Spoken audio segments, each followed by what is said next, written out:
Hi, I'm Chris Van Hollen, and I'm proud to represent Maryland in the United States Senate. And I'm especially pleased to be joining all of you at First Focus on Children for the announcement of this year's Children's Budget Book. This annual report sheds light on how the federal budget delivers resources to children across our country. It highlights the successes we've had in supporting children's needs and, importantly, reveals the gaps in support so we can better plan future investments. Investing in our children is all about investing in the future success of our country. And I'm proud to partner with the entire team at First Focus on Children to advance our shared mission of ensuring that each and every child in America has equal access to opportunity and the ability to succeed and thrive. In the Senate, I'm proud to have worked alongside you and many of my colleagues to introduce our Focus on Children Act and our Children's Budget Act to help us do exactly that by increasing transparency around federal investments in children. These bills would require the Congressional Budget Office and the Office of Management and Budget to produce annual public reports on proposed and actual federal investments in children's programs, geared toward promoting the physical, mental, and emotional well-being of our nation's children.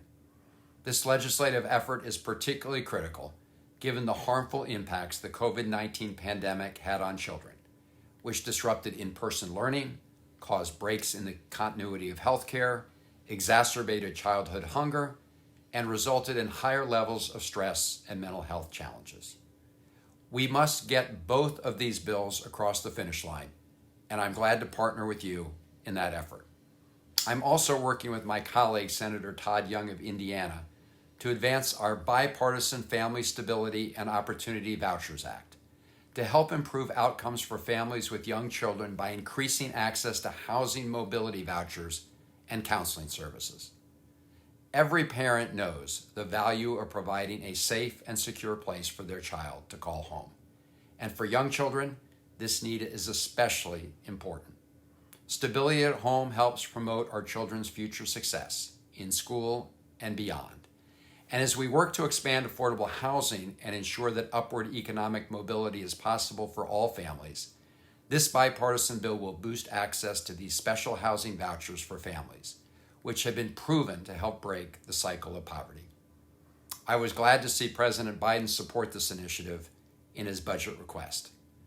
And it's also vitally important that we pass the Build Back Better agenda, which includes, among other priorities, continued monthly tax cuts for families with kids from the expanded child tax credit, high quality and affordable child care, and universal pre-K. We have a lot of work to do, but I am confident that together we will succeed.